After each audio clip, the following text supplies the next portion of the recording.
창세기 32장입니다.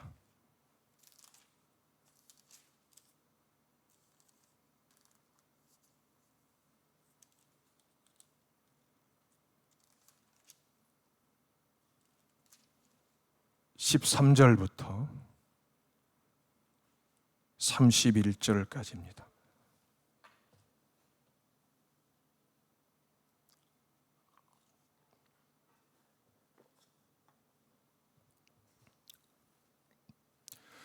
우리 함께 한 목소리로 하나님 말씀을 받들어서 읽겠습니다.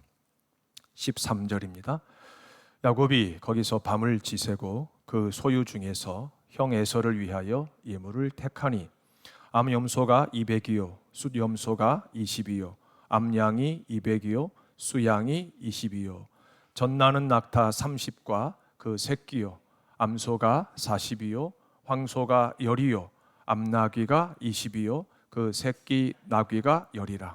그것을 각각 때로 나누어 종들의 손에 맡기고 그의 종에게 이르되 나보다 앞서 건너가서 각 때로 거리를 두게 하라 하고, 그가 또 앞선 자에게 명령하여 이르되 내 형 에서가 너를 만나 묻기를 내가 누구의 사람이며 어디로 가느냐, 내 앞에 것은 누구의 것이냐 하거든 대답하기를 주의 종 야곱의 것이요 자기 주 에서에게로 보내는 예물이오며 야곱도 우리 뒤에 있나이다 하라 하고, 그 둘째와 셋째와 각 때를 따라가는 자에게 명령하여 이르되 너희도 에서를 만나거든 곧 이같이 그에게 말하고, 또 너희는 말하기를 주의 종 야곱이 우리 뒤에 있다 하라 하니, 이는 야곱이 말하기를 내가 내 앞에 보내는 예물로 형의 감정을 푼 후에 대면하면 형이 혹시 나를 받아주리라 함이었더라. 그 예물은 그의 앞서 보내고 그는 무리 가운데서 밤을 지내다가 밤에 일어나 두 아내와 두 여종과 11 아들을 인도하여 야복 나루를 건널세 그들을 인도하여 시내를 건너가게 하며 그의 소유도 건너가게 하고, 야곱은 홀로 남았더니 어떤 사람이 날이 새도록 야곱과 씨름하다가 자기가 야곱을 이기지 못함을 보고 그가 야곱의 허벅지 관절을 치매 야곱의 허벅지 관절이 그 사람과 씨름할 때에 어긋났더라. 그가 이르되 날이 새려하니 나로 가게 하라. 야곱이 이르되 당신이 내게 축복하지 아니하면 가게 하지 아니하겠나이다. 그 사람이 그에게 이르되 내 이름이 무엇이냐? 그가 이르되 야곱이니이다. 그가 이르되 내 이름을 다시는 야곱이라 부를 것이 아니요 이스라엘이라 부를 것이니, 이는 내가 하나님과 및 사람들과 겨루어 이겼음이니라. 야곱이 청하여 이르되 당신의 이름을 알려주소서. 그 사람이 이르되 어찌하여 내 이름을 묻느냐 하고 거기서 야곱에게 축복한지라.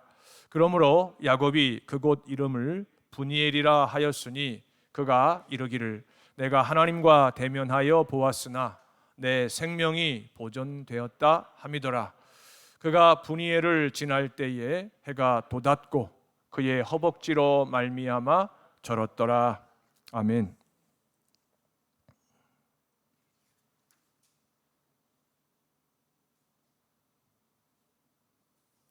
지난 주일에 야곱이 베델에서 보낸 밤은 크게 4가지 의미가 있다고 말씀을 드렸습니다. 하나님께서 예고 없이 찾아오신 밤이었습니다. 도망자 야곱의 소명과 사명을 확정해 주신 밤이었습니다. 야곱의 소명과 사명이 무엇입니까? 이스라엘이라고 하는 신정국가를 세우는 과정에서 12지파의 조상이 되는 12아들을 낳는 것, 그것이 야곱의 소명이며 사명이었습니다. 그리고 그가 약속의 땅에서 장막 치는 자로 사는 중에 가는 곳마다 머무는 곳마다 하나님의 집을 세우는 것, 그것이 그의 사명이었습니다. 야곱의 밤은 절망의 자리에서 소망의 자리로 나아가는 밤이었습니다. 절망에 갇힌 아브라함의 손자 이삭의 아들 야곱을 하나님께서 소망의 자리로 데리고 가십니다. 마지막으로 야곱의 밤은 지금까지 걸어온 지난 길을 버리고 하나님께서 인도하시는, 알려주시는, 하나님과 함께 가야 하는 새로운 길을 가는 결정적 계기가 되는 밤이었습니다. 그 밤을 맞이하기 전까지는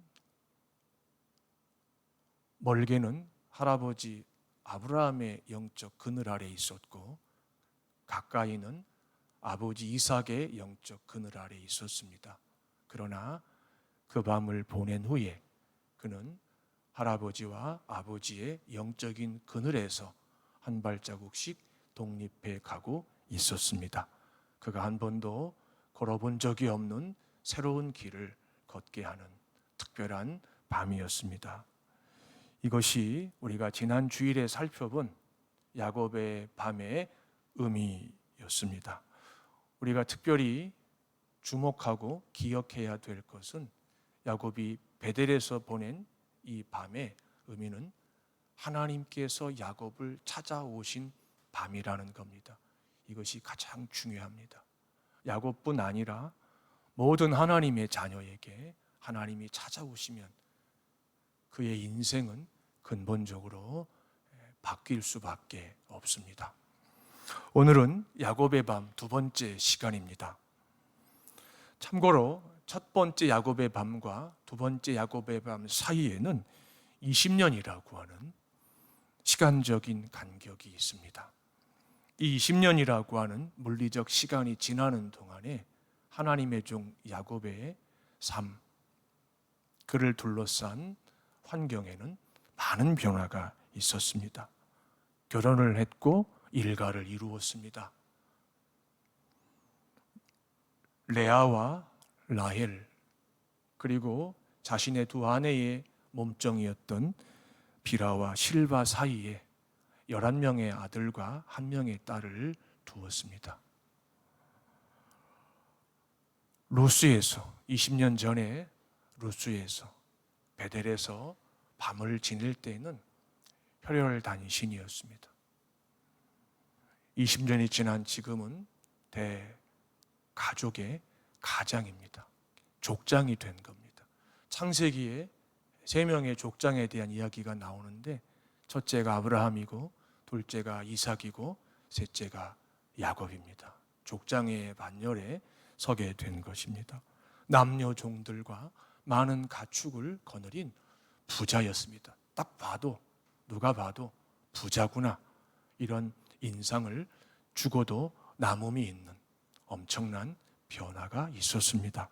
이 모든 것이 하나님께서 아브라함에게 그리고 이삭에게 약속하신 것을 야곱에게도 주시고 허락하신 결과였습니다. 야곱은 우리가 읽지는 않았지만 본문 10절에서 20년 전 자신은 지팡이 하나에 몸을 의지해서 이 강, 야복강을 건넜다고 고백합니다. 그러나 지금은 20년이 지난 오늘은 두 때를 이루었다는 겁니다. 두 때를 이루었다고 하는 물리적으로 20년 전과 비교할 수 없는 엄청난 부를 소유하게 되었다는 이 사실보다 비교할 수 없이 더 중요한 것이 하나 있습니다. 20년 전에 비해서 그의 믿음에 엄청난 진보가 있었다는 겁니다. 20년 전 아버지 이삭과 형 에서를 피해 도망을 할 때만 해도 하나님께서 야곱이 밤을 보냈던 그 루스라고 하는 곳에 계신다는 생각을 꿈에도 하지 못했습니다. 그러나 지금은 야곱은 자기가 있는 곳 어디든지 하나님께서 야곱과 함께 하신다는 확고한 믿음을 갖고 있습니다. 이게 왜 중요할까요? 모든 하나님의 자녀는 하나님께서 하나님의 자녀가 있는 그곳 항상 함께 계신다고 하는 이 사실을 머리로 믿는 것이 아니고 실제로 온몸과 마음으로 삶으로 믿는 믿음을 소유해야만 합니다. 그래야만 매일 직면하는 이 세상을 이겨낼 수가 있습니다. 우린 이것을 임마누엘 신앙이라고 배웠습니다. 육체 가운데 내주하시는 성령께서 우리와 함께 가시고 예수 그리스도 안에서 하나님의 능력이 우리에게 실시간으로 임하게 하실 때 우리는 어떤 처지에 있든지 감당치 못할 환경과 여건이 없음을 우리는 믿어야 하고 확신해야 합니다. 그리고 실제로 경험하고 있어야 합니다. 그래야만 우리가 매일 이 세상을 살 수가 있습니다. 야곱은 이제 자신보다 앞서 보낸 종들이 돌아와서 한 놀라운 말을 듣고는 그 마음이 심히 두렵고 답답해합니다. 영어 성경에 보니까 심히 두렵고 답답했다는 이 우리말 번역을 이렇게 번역했습니다. In great fear and distress. 우리가 여기서 주목해야 되는 표현은 in great라는 겁니다. 그냥 두렵고 답답한 것이 아닙니다. 심히, 매우, 극도로 말로는 표현할 수 없을 만큼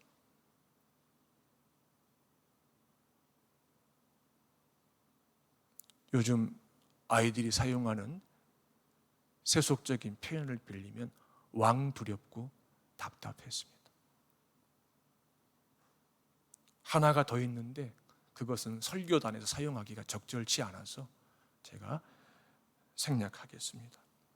무엇 때문에 극도로 심히 매우 두렵고 답답했습니까? 형 에서가 장정 400명, 남자 어른 400명을 데리고 동생을 만나러 오고 있었기 때문입니다. 20년 전에 에서는 자기 동생 야곱을 죽이려고 했습니다. 그 바람에 야곱은 형을 피해서 외갓집으로 도망을 가야만 했습니다. 이유는 이 간교한 야곱이 지극히 세속적인 사냥밖에 모르는 땅에 있는 것이 전부인 줄 알고 사는 즐거움에 취한 형 에서를 2번이나 속였기 때문에 그렇습니다. 쌍둥이였고 형 에서가 쌍둥이 동생보다 먼저 출생했습니다. 그러니까는 이삭이 보았을 때 장자는 에서입니다. 그런데 하나님께서 리브가에게 말씀하셨습니다. 출생 순서는 에서가 먼저이지만 아브라함과 이삭의 기업을 상속받게 될 아들은 동생 야곱이니라. 하나님께서 보실 때 장자는 야곱이었습니다. 리브가가 이 약속을 아들에게 분명히 전해 주었을 겁니다. 그것이 야곱에게는 하나의 신앙이 되었을 겁니다. 그러면 하나님께서 그 일을 이루실 때까지 잠잠히 기다리는 법도 배워야 하는데 야곱은 참지 못하고 형을 속이고 만 겁니다. 그리고 20년이 지난 겁니다. 아버지 집으로 돌아오는 과정에서 형이 동생 야곱을 맞이하기 위해서 남자 어른 400명을 데리고 온다는 겁니다. 아니 형이 동생 만나러 오는데 400명이면은 군대의 편자로 치면은 이게 대대급 규모입니다. 야곱은 혼자 생각을 했을 겁니다. 분명히 형이 나에 대한 원한을 20년 동안 가슴에 품고 살았을 것이다. 이제 나를 죽이기 위해서 장정 400명을 데리고 오고 있음에 분명하다. 이 야곱이 자신에 대한 형의 분노를 헤아리느라 마음이 심히 두렵고 답답할 수밖에 없었습니다. 야곱의 능력으로 이게 수습이 안 되고 해결이 안 되는 그런 상황에 또 부딪히게 된 겁니다. 우리는 어른이기 때문에 우리가 이 세상을 살아왔기 때문에 하나님이 허락하신 크고 작은 어려움을 겪었기 때문에 우리 믿음의 조상 야곱의 심정이 어땠을지 우리가 짐작할 수가 있습니다. 이제 야곱은 목숨을 부지할 국리를 구체적으로 합니다. 형에서의 마음을 누그러뜨리기 위해서, 형의 감정을 풀기 위해서 종들과 가축들을 먼저 보냅니다. 선물을 보내는 겁니다. 한 번에 보내지 않고 순서를 정해서 몇 차례 나누어서 보냅니다. 만약의 사태를 대비하고자 함이었습니다. 역시 치밀합니다. 그 간교함 어디 가지 않습니다. 믿음을 배웠고 믿음의 진보를 이루었음에도 불구하고 그의 믿음 속에는 여전히 인간, 죄인 야곱의 부패한 본성의 흔적들이 얼룩져 있습니다. 마지막으로 두 아내와 두 여종과 11명의 아들과 딸 디나를 앞서 보냅니다. 그리고 자신은 혼자 남아서 밤을 맞이합니다. 20년 전의 상황과 한번 오버랩을 시켜봅시다. 20년 전에는 살기 위해서 아버지와 어머니와 형과 종들과 가축을 남겨두고 자기가 떠났습니다. 살기 위해서. 20년이 지난 후에는 살기 위해서 자기는 남고 나머지 모든 것을 떠나보냅니다. 20년 전에도 혼자였고 20년 후에도 혼자였다는 이 사실에 우리가 주목을 해야 합니다. 야곱의 일생이 얼마나 험악했을지 우리가 직접 보지 않았지만 얼마든지 상상할 수가 있습니다. 그는 훗날 애굽의 총리가 된 아들 요셉의 안내를 받아서 애굽의 바로를 만난 적이 있습니다. 그 자리에서 바로가 야곱의 나이를 물었습니다. 130이라고 대답을 하면서 내가 비록 내 할아버지, 내 아버지에 비해 오래 살지는 못했습니다. 할아버지는 몇 살을 살았습니까? 할아버지 175세를 살았습니다. 아버지 몇 살 살았습니까? 180살을 살았습니다. 내 할아버지가, 내 아버지가 산 세월과 내가 산 130년은 비교가 안 됩니다. 그러나 내 할아버지와 내 아버지가 감히 비교할 수 없을 만큼 험악한 세월을 살았습니다. 할아버지가 살았던 세월의 괴로움과 아버지가 살았던 세월의 괴로움을 다 합쳐도 내가 살아낸 세월의 괴로움의 무게에 비할 바가 못 됩니다. 이런 고백입니다. 저는 설교 원고를 작성하면서 이렇게 썼습니다. 훗날 천국에서 내 믿음의 조상 야곱을 만나게 되었을 때 그의 입술을 통해서 꼭 직접 듣고 싶습니다. 그의 험악했던 믿음의 여정과 그 믿음의 여정 속에서 섭리하셨던 하나님의 그 신묘막측한 인도하심을 제가 직접 듣고 싶었습니다. 성경에는 다 기록되지 않았거든요. 아주 중요한 사건만 발췌해가지고 기록했기 때문입니다. 우린 지난 수개월 동안 하나님만이 아시는 두렵고 답답한 밤을 보냈습니다. 어떤 분에게는 심히 두렵고 답답한 밤이었을 겁니다. 우리 모두에게 적어도 7개월 이상 밤을 맞이할 때마다 보낼 때마다 그 밤들은 답답하고 두려웠습니다. 불안했습니다. 우리 중에 어떤 분에게는 믿음과 상관없이 잠을 이루지 못하는 밤이었을 겁니다. 믿음이 있음에도 불구하고 성정이 예민하신 분들은 잠을 쉽게 이루지 못합니다. 그 고통은 직접 겪지 않으면 아무도 모릅니다. 그런 분들에게 이 야곱의 밤의 이야기는 얼마든지 내 이야기, 자신의 이야기가 됩니다. 하나님께서 이 소중한 성경의 지면에 야곱의 밤에 대한 이야기를 2번씩이나 기록한 그 선하신 목적이 있습니다. 무엇일까요? 우리의 믿음을 격려하시고자 함입니다. 우리가 야곱의 후예가 되어 야곱과 같은 믿음을 갖게 되고 배우는 중에 하나님이 허락하시는 특별한 밤을 맞이할 때 우리 역시 야곱처럼 심히 두렵고 답답한 밤을 보낼 수밖에 없습니다. 그럴 때 하나님께서 창세기 30장, 20장에 나와 있는 이 야곱의 밤의 이야기를 읽고 또 읽으면서 주님의 음성을 듣고 또 주님이 주시는 사람의 위로가 아닌 내 믿음을 세우고 나를 담대하게 하는 그 하늘의 위로를 경험하라는 하나님의 뜻입니다. 성경에 등장하는 이 믿음의 조상들의 이 특별한 이야기가 마치 내 이야기처럼 들릴 때, 내 인생과 너무 닮았다고 느낄 때 반드시 믿음의 진보가 일어납니다. 믿음의 진보가 일어납니다. 에서 때문에 심히 두렵고 답답한 이 야곱에게 피할 수 없는 밤이 찾아옵니다. 하나님이 낮과 밤을 창조하셨거든요. 이 밤의 세계로 야곱이 들어가고 있는데 야곱에게 그날 밤은 어떤 의미였습니까? 세 가지로 살펴보겠습니다.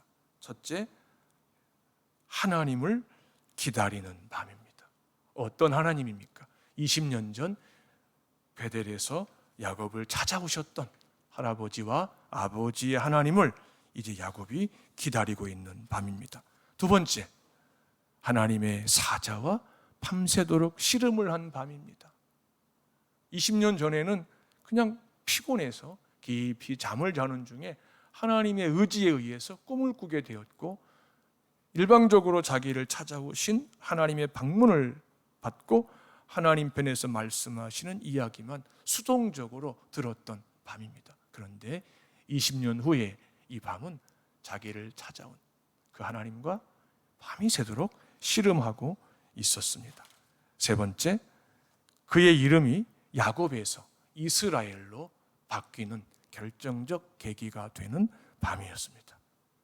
이 세 가지가 우리가 이번 시간에 좀 더 자세하게 살펴볼 야곱의 밤 2의 의미입니다.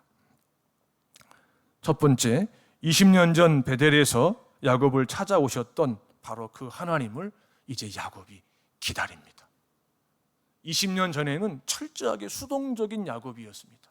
그러나 20년 후에는 우리가 봐도 확연하게 비교가 될 정도로 적극적이며 능동적인 야곱이 되었습니다.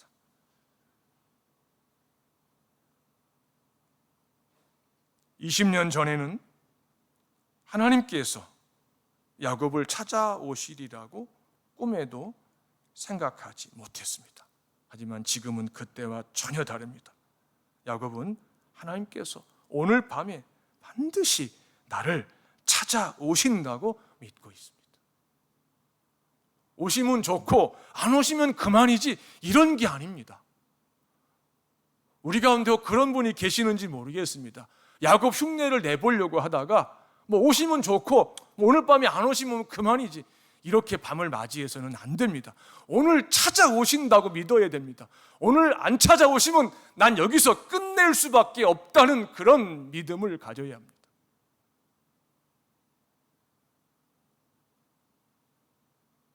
하나님이 안 찾아오시면 내일 해가 동쪽 하늘에서 뜨고 해가 중천에 있을지라도 내게 밤은 끝나지 않았습니다. 이렇게 하나님 앞에 부르짖어야 합니다.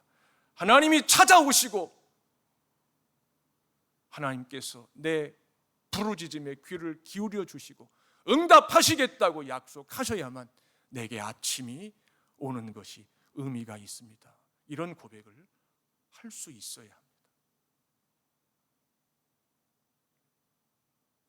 20년 전에 하나님께서는 야곱이 요청하지도 않았는데 야곱이 무사하게 안전히 돌아올 수 있게 하시겠다고 약속하셨습니다. 아버지가 사는 약속의 땅을 눈앞에 두고 있는데 형 에서가 400명의 남자 어른을 데리고 자기를 맞으러 온다는 겁니다. 이 상황에 대해서 이제 누가 책임을 지셔야 한다는 말입니까? 하나님께서 책임을 지셔야 한다는 겁니다. 왜? 하나님께서 20년 전에 하나님의 종 야곱에게 약속하셨기 때문입니다. 내가 내 이름을 걸고 너 야곱이 이 땅으로 무사하게 안전하게 돌아올 수 있게 하겠다 약속하셨기 때문입니다. 하나님께서는 하나님의 자녀가 하나님의 약속을 믿고 하나님의 약속에 소망을 두고 하나님을 기다리는 것을 기뻐하십니다. 이것을 무지 기뻐하십니다. 성령으로 거듭난 모든 하나님의 자녀가 이 세상에 잠시 사는 동안에 배우는 믿음 중의 믿음, 믿음 중의 믿음, 믿음의 정수가 무엇일까요? 위기의 상황 속에서 혼자 남아서 밤을 맞이하며 하나님을 기다리는 법을 배우는 겁니다. 이것이 믿음 중의 믿음입니다. 우리 홍콩 온사랑교회 각 장막에서 처소에서 인터넷을 통해 하나님을 예배하는 사랑하는 성도들의 믿음이 바로 이런 믿음이 되시기를 주의 이름으로 축복합니다. 사람을 기다리지 않고 영이신 하나님을 기다릴 줄 아는 것이 믿음입니다. 하나님을 기다린다고 하는 표현을 시편 25편 보니까 이렇게 영어로 번역을 했더라고요. 내 소망을 하나님에게만 둡니다. 내 소망이 하나님에게만 있습니다. 기다린다고 하는 이 행위는 아이가 하기에는 너무 어렵고 힘든 일입니다. 애들이 가장 못하는 게 뭘까요? 기다리는 겁니다. 아이들에 비해서 상대적으로 어른이 그래도 좀 할 줄 아는 게 뭘까요? 기다리는 겁니다. 나이가 어른이고 몸집이 어른이었음에도 불구하고 기다리는 법을 배우지 못했다면 그는 엄밀히 말해서 어른이 아닙니다. 이 믿음의 세계에서 기다림은 믿음의 진보, 믿음의 장성, 믿음의 연단과 불가분의 관계를 갖습니다. 눈에 보이지 않는 하나님을 기다린다고 하는 것은 말처럼 쉬운 일이 아닙니다. 믿음을 금방 갖게 된 자가 하나님을 쉽게 기다리는 것이 아닙니다. 믿음의 철이 나야 합니다. 믿음의 철이 난다고 하는 것은 믿음의 진보를 이루고 있다는 뜻입니다. 믿음의 마디가 더하여지고 믿음의 나이테가 생겨야만 하나님을 기다리는 법을 비로소 배우게 됩니다. 본문에 나오는 야곱이 그날 밤 할 수 있는 유일한 일, 하나님을 기다리는 것입니다. 20년 전 야곱은 루스에서 밤을 맞이할 때 그가 할 수 있는 유일한 일은 잠을 청하는 것뿐이었습니다. 잠이 들어야 합니다. 그래야 잊어먹으니까. 날이 밝으면 길을 가니까 잠을 청하는 것이 20년 전 야곱이 루스에서 밤을 맞이할 때 할 수 있는 유일한 길이었습니다. 그런데 20년 후에 다시 혼자 남게 된 야곱이 밤을 맞이하면서 할 수 있는 유일한 일은 잠을 청하는 것이 아니었습니다. 하나님을 기다리는 것이었습니다. 우리 믿음의 여정 속에 잠을 청하는 것보다 하나님을 기다리는 시간과 날들이 더 많아지기를 주의 이름으로 축복합니다. 그래서 믿음은 밤에 장성합니다. 믿음은 밤에 성숙해집니다. 믿음은 밤에 깊어집니다. 믿음은 밤에 강해지고 밤에 견고해지고 밤에 단단해집니다. 지난 20년 동안 처가 살이를 할 때 야곱과 함께 하셨던 할아버지 아브라함과 아버지 이삭의 하나님을 기다리는 중입니다. 하나님께서는 하나님의 자녀의 믿음을 온전케 하시는 중에 종종 야곱처럼 하나님만을 기다리는 것 말고는 할 수 있는 것이 없는 그런 특별한 밤을 맞이하게 하십니다. 하나님의 자녀가 밤에 잠을 이루지 못하게 하십니다. 하나님이 깨우신다는 거죠. 너는 지금 잘 때가 아니다. 그런데 하나님의 자녀만 밤에 잠을 이루지 못하는가? 아니죠. 불신자도 밤에 잠을 이루지 못하는 경우가 얼마나 많이 있습니까? 신자나 불신자나 어떤 특별한 밤에는 잠을 이루지 못합니다. 그런데 이 신자와 불신자의 결정적인 차이가 있습니다. 신자는 그 밤에 자신을 찾아오시는 하나님을 기다리고, 불신자는 뜬 눈으로 날이 밝기만을 기다립니다. 이것의 차이입니다. 신자는 자신을 찾아오시는 하나님을 기다리느라 밤을 지새우고, 그 과정에서 하나님 앞으로 나아갑니다.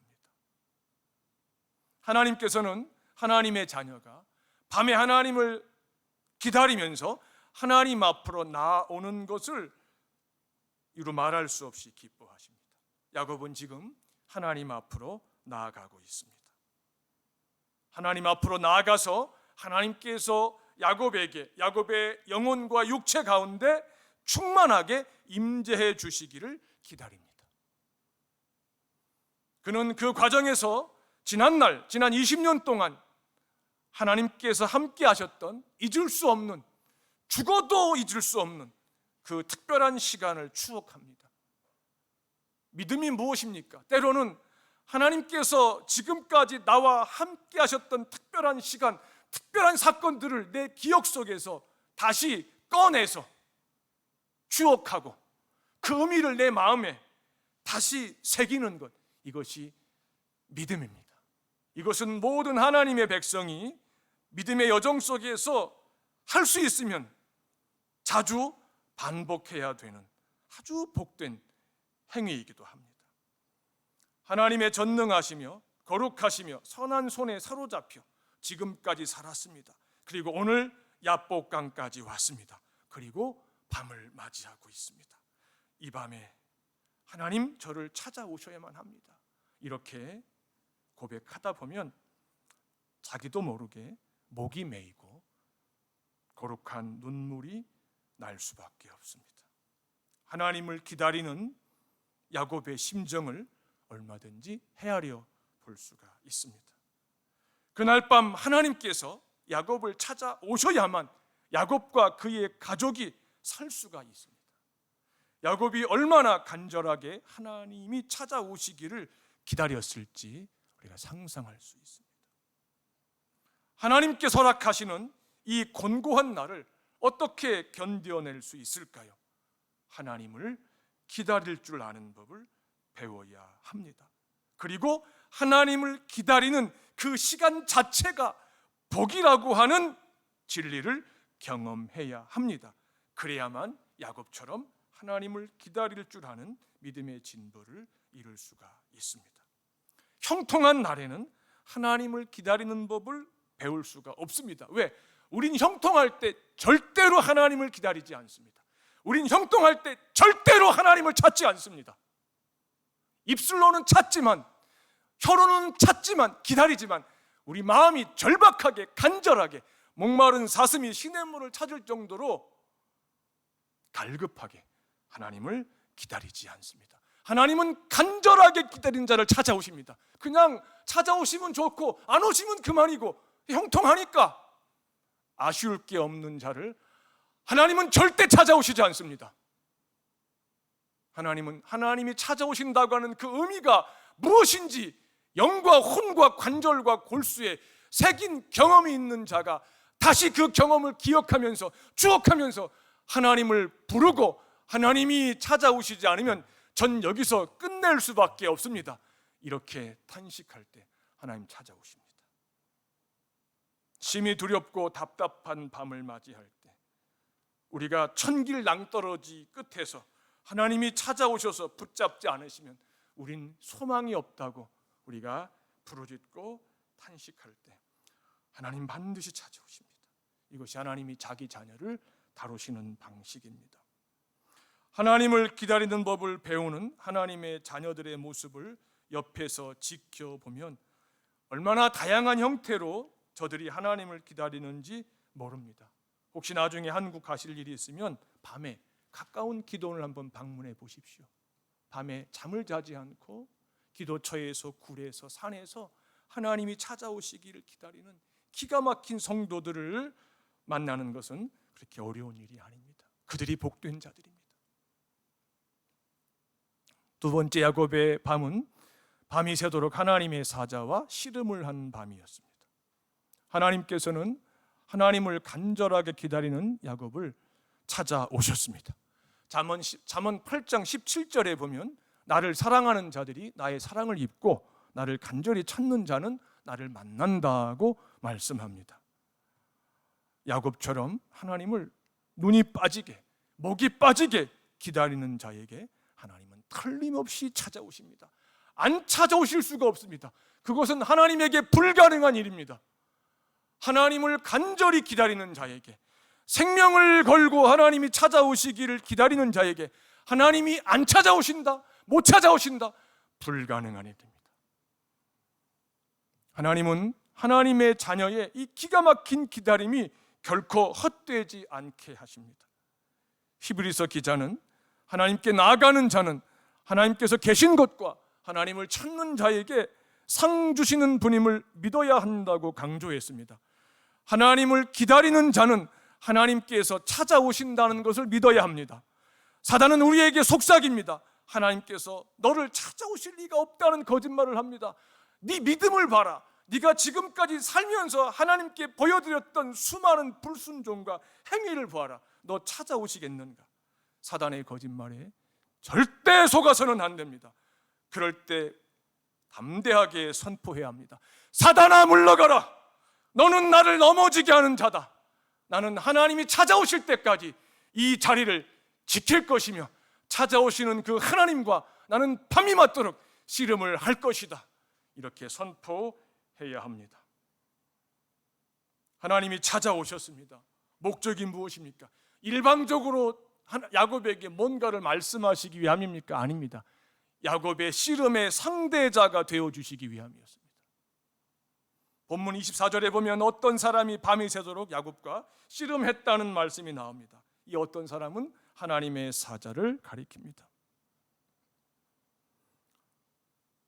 창세기를 기록한 모세는 그날 밤 하나님의 사자가 야곱과 씨름을 했지만 야곱을 이기지 못했다고 기록했습니다. 참 어려운 표현입니다. 그러나 우리가 성령의 깨우침을 받으면 얼마든지 이해할 수 있고 우리에게 적용할 수 있습니다. 무슨 뜻입니까?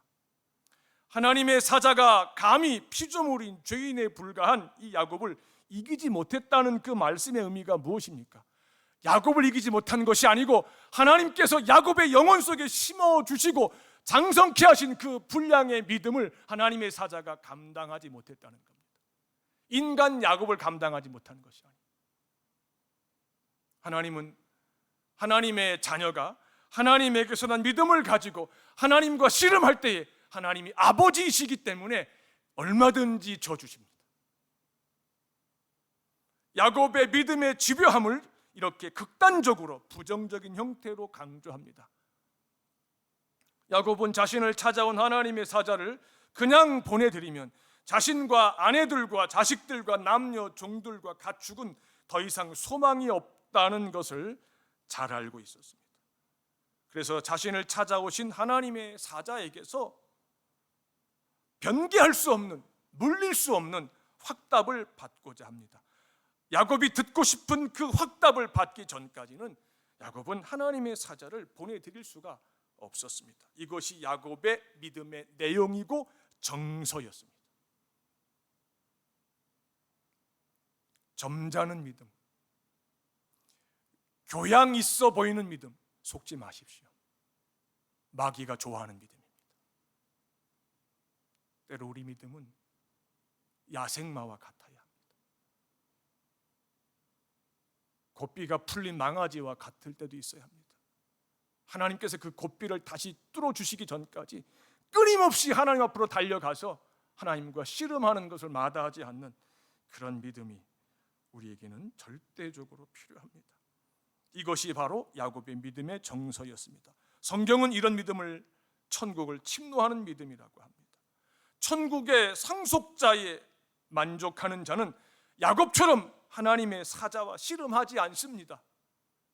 도의 초보에 안주하고자 하는 자는 야곱처럼 천국을 침노하려고 하지 않습니다. 하나님을 기다리지도 않습니다. 하나님께서 지금 나와 내 가족에게 허락하신, 내가 속한 우리 교회에 허락하신 이 특별한 위기가 지난 수개월 동안 지속되고 있는데 그 의미가 무엇입니까? 하나님을 기다리는 시간이라는 말입니다.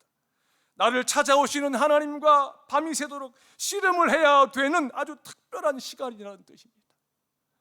하나님께서 허락하신 이 특별한 시간에 하나님께서 요구하시는 그 믿음의 반응, 하나님과 목숨을 건 씨름을 하고자 하는 그 믿음의 반응을 보일 때 하나님은 내 믿음의 진보가 일어나게 하시고 홍콩 온사랑교회 믿음의 진보가 이루어지게 하십니다.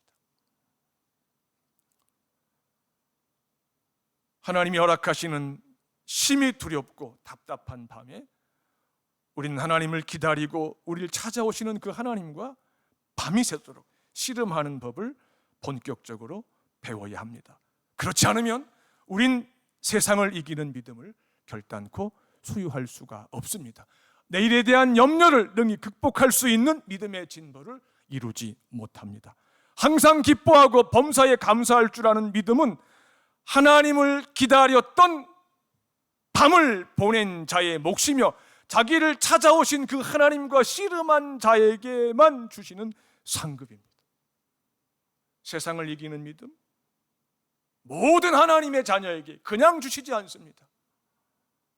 하나님을 기다리고 하나님과 씨름하다가 허벅지 관절이 부러지는 대가를, 비용을 지불한 자는 세상을 이기는 믿음을 갖게 되고 내일에 대한 염려를 능히 극복할 수 있는 믿음을 갖게 되고 어떤 처지에서도 항상 기뻐하고 없고 없으면 없을지라도 범사에 감사할 줄 아는 그런 믿음의 소유자로 빚어 가십니다. 심히 두렵고 답답한 밤이 간절하게 하나님을 기다리는 특별한 밤이 되기를 주의 이름으로 축원합니다. 나를 찾아오시는 그 하나님과 야곱처럼 씨름하는 밤이 되기를 주의 이름으로 축복합니다. 마지막 세 번째, 야곱의 밤은 그의 이름이 이스라엘로 바뀌는 결정적 계기가 된 밤이었습니다. 날이 밝아오자 하나님의 사자가 야곱의 환도뼈를, 허벅지 관절을 부러뜨립니다.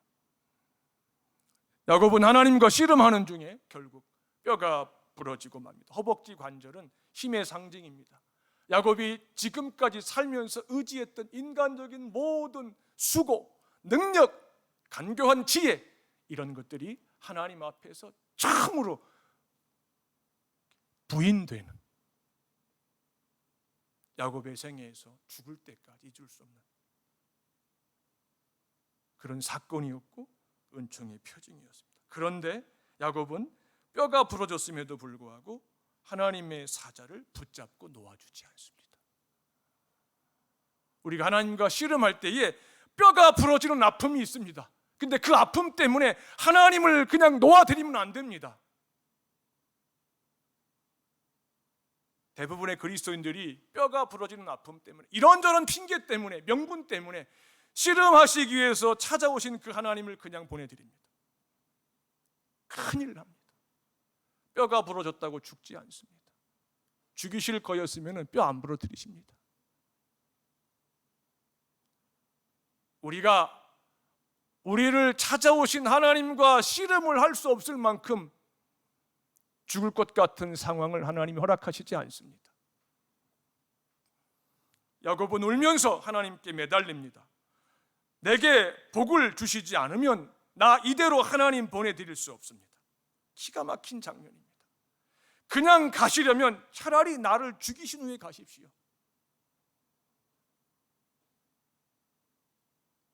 자신의 생명을 담보로 하나님께서 주시는 복을 구합니다. 자신의 생명을 담보로 형을 속였던 야곱입니다.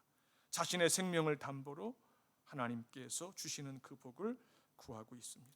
하나님께서 복 주시는 인생이 아니라면 내가 더 이상 살 의미가 없다는 겁니다. 하나님께서 책임을 지시는 인생이 아니라면 내가 이 땅에 더 머물 이유가 하등 없다는 겁니다. 이것이 야곱의 믿음의 정서였습니다. 꼭 기억하십시오. 그러자 하나님의 사자가 야곱에게 내 이름이 뭐냐고 묻습니다. 야곱입니다. 하나님의 사자가 새 이름을 지어주십니다. 이제 너를 이스라엘이라고 부르겠다고 하십니다. 그 의미는 하나님과 그리고 사람들과 겨루어 이긴 자다. 이스라엘은 그날 밤으로 야곱의 새로운 이름이 됩니다. 이름이 바뀌었다고 하는 이 사실은 야곱의 내면의 영혼의 근본적인 변화가 일어난 것을 암시합니다. 더 이상 자신을 의지하는 자가 아니고 하나님만을 의지하는 자로 다시 한번 거듭난 것을 말합니다. 허벅지 관절이 부러지는 바람에 그날 밤 이후로 평생 지팡이에 의지해서 절뚝거리며 살아야만 했지만 그날 밤 이후로 야곱은 어떤 상황 속에서도 하나님 한 분만을 의지하는 자로 살고자 했습니다. 야곱의 지팡이는 야곱이 자신을 부인하는 자로 본격적으로 거듭났다는 것을 상징하는 은총의 표징과도 같은 것입니다. 야복강에서 하나님을 기다리고 야곱을 찾아온 그 하나님과 씨름을 한 이 야곱의 일생에서 그의 허벅지 관절이 부러짐으로 인해서 하나님께서 은총의 표징을 새기신 것은 그의 일생에 그 어떤 것과도 견줄 수 없는 한 획을 긋는 사건이었습니다. 할아버지도 아버지도 하나님께서 친히 이름을 지어주시고 야곱에게도 새 이름을 지어주셨습니다만 할아버지와 아버지는 이름이 바뀌는 과정에서 하나님이 직접 이름을 지어주시는 과정에서 이런 기가 막힌 사건이 없었습니다. 야곱만 두 번 반복하고 싶지 않는 기막힌 일이 있었습니다. 자신을 부인하는 믿음의 진수를 피눈물을 흘리면서 경험을 했습니다. 날이 밝자 야곱은 더 이상 형을 두려워하지 않는 자가 되었습니다. 왜? 하나님과 싸워 이긴 자. 우리가 밤에 나를 찾아온 그 하나님과 씨름해서 이긴 자가 되면 그 다음날 환경이 변하지 않을지라도 우린 사람과 세상과 환경을 더 이상 두려워하지 않는 자로 거듭납니다. 이것이 야곱의 밤 2에서 성령 하나님께서 우리에게 들려주시고자 하는 하나님의 말씀입니다. 하나님께서 허락하신 심히 두렵고 답답한 밤에 하나님을 기다리는 자, 하나님과 씨름한 자는 날이 밝아왔을 때 더 이상 사람과 세상을 두려워하지 않는 자로 변해 있습니다. 여러분이 이 땅에 사는 동안 야곱의 후예로 살아가시기를 주의 이름으로 축복합니다. 기도합시다.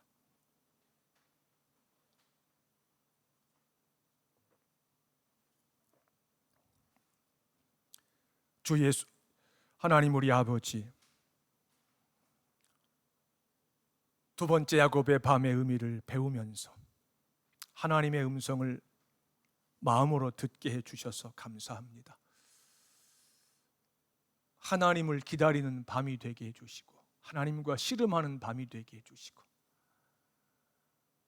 내 영혼에 새로운 변화가 일어나는 밤이 되게 하사 그 밤이 지나고 날이 밝았을 때 어제까지만 해도 세상과 사람을 두려워했지만 더 이상 사람과 세상을 나를 애워싼 나를 짓누르는 환경을 두려워하지 않는 이스라엘이 되게 하여 주시옵소서.